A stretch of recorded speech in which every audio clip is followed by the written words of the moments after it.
Meus amados, chegamos hoje à nossa 33ª catequese sobre a missa que temos feito nas quartas-feiras. E hoje nós vamos contemplar dois ritos que acontecem concomitantemente e um terceiro logo a seguir, mas que ocupam, em média, se tanto, 1 minuto da missa.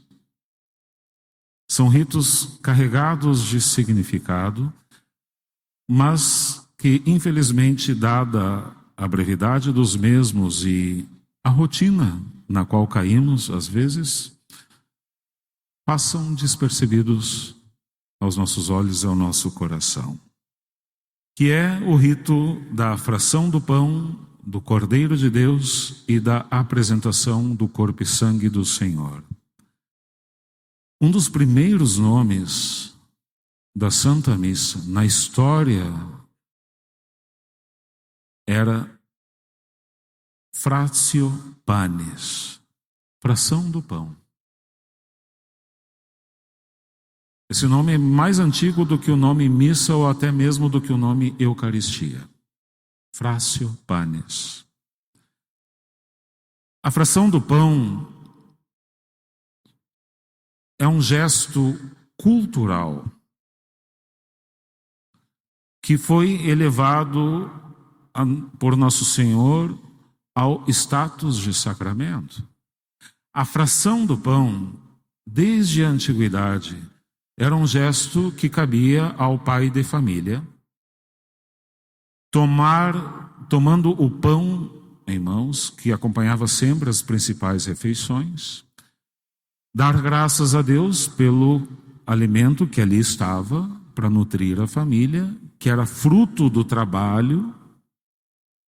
Já refletimos sobre isso quando contemplamos a preparação das oferendas.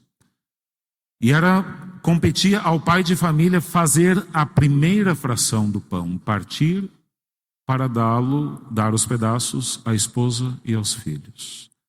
Era um gesto simbólico de que ali estava o fruto de tudo aquilo que foi colhido pelo trabalho do provedor da família e que chegava até a mesa para nutrir a família. Nosso Senhor deve ter vivido esses gestos muitas vezes, dá para imaginar com muita facilidade. São José partindo o pão, agradecendo a Deus, alcançando uma parte para a bem-aventurada Virgem, um outro pedaço para o menino Jesus. Com muita facilidade podemos imaginar o nosso Senhor com os apóstolos fazendo o mesmo. Fazia parte da cultura judaica e de muitas outras culturas. O chefe de família partir o pão e dar aos seus. E nosso Senhor escolheu este gesto para elevar ao status de sacramento na Santa Ceia, quando, tomando o pão, deu graças, como se fazia em qualquer refeição, e disse: isto é o meu corpo, que será entregue por vós. A fração do pão também nos mostra como o Cordeiro de Deus precisou ser despedaçado para ser dado em alimento pela nossa salvação. Por isso, durante este gesto da fração do pão, enquanto o sacerdote ou o diácono partem o pão, distribuem as hóstias nos cibórios, pão eucarístico, pão dos anjos, que será dado à família de Deus no momento da comunhão, concomitantemente, a comunidade, ou um solista, ou um coro, tanto faz um quanto o outro, cantam o Agnus Dei, o Cordeiro de Deus. Porque a imagem do Cordeiro de Deus que aparece, percorre toda a Sagrada Escritura, desde o Antigo Testamento, quando se fala do Cordeiro Pascal, que devia ser consumido integralmente pelo povo de Deus. O Cordeiro de Deus que é referido à pessoa do Senhor Jesus explicitamente por São João Batista, quando disse aos seus discípulos, os discípulos de João, ao ver Jesus passar: Ete agnus Dei, eis o Cordeiro de Deus, aquele que vem para tirar o pecado do mundo. O Cordeiro de Deus, que é referido no livro do Apocalipse, ou seja, está desde o Antigo até o ápice do Novo Testamento, quando um capítulo inteiro do Apocalipse é dedicado para falar das núpcias do Cordeiro com a sua amada esposa, a igreja, que somos nós. Estas núpcias que de forma ainda imperfeita começam na nossa comunhão eucarística, mas que vão se realizar plenamente na nossa comunhão perfeita com o Senhor nos céus. Então, durante a fração do pão, canta-se ao Cordeiro de Deus. Essa expressão Cordeiro de Deus aparece na liturgia no início só no hino do Glória. E até hoje, no hino do Glória, se faz referência ao Cordeiro de Deus.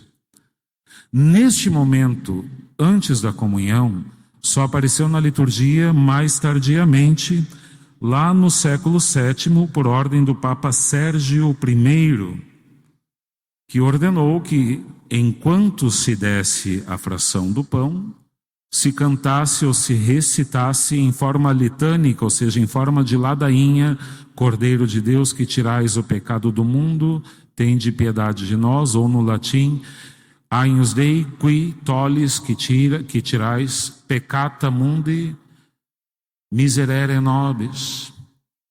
E só se repetia isto, ficava se repetindo, quantas vezes fossem necessárias, até que acabasse o rito da fração do pão.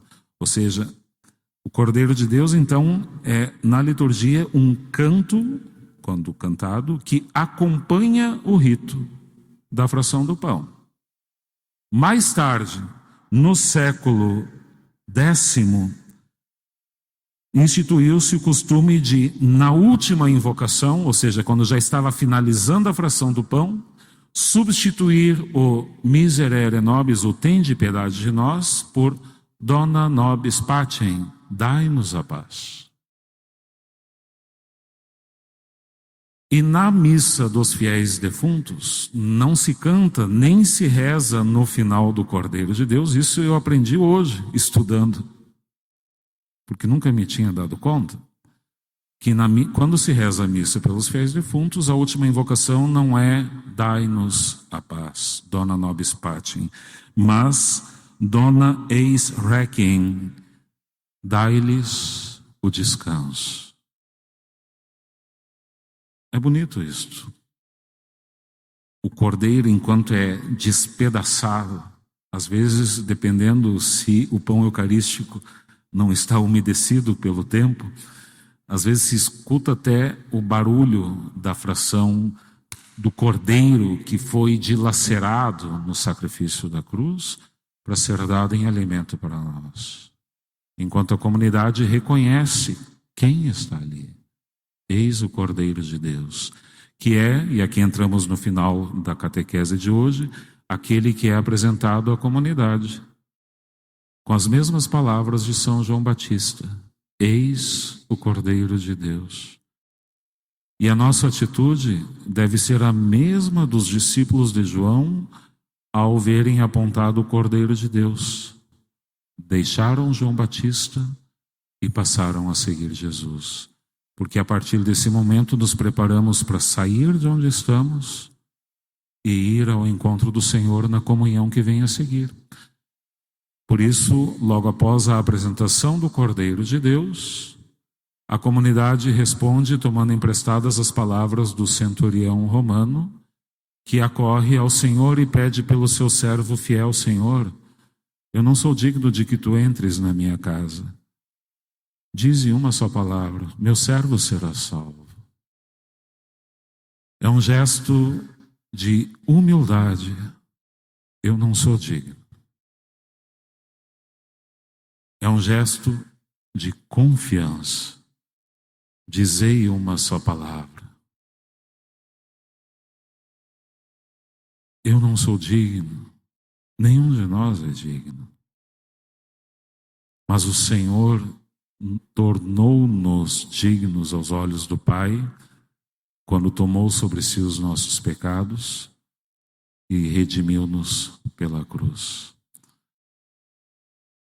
Repito, é um gesto muito breve, mas quando bem vivenciado, bem rezado, bem acompanhado pelo canto, dispõe o nosso coração, o nosso espírito a receber o Senhor com a mesma devoção com que foi recebido pela bem-aventurada Virgem no momento da encarnação. Que Santa Maria, Mãe de Deus e a vidente do coração de Jesus, cuja memória hoje celebramos, Santa Margarida Maria Alacoque, nos ajude a vivenciarmos esse rito tão breve, mas tão profundo e tão belo, a fim de que melhor nos preparemos para a Sagrada Comunhão, tema da nossa catequese da próxima semana. Amém.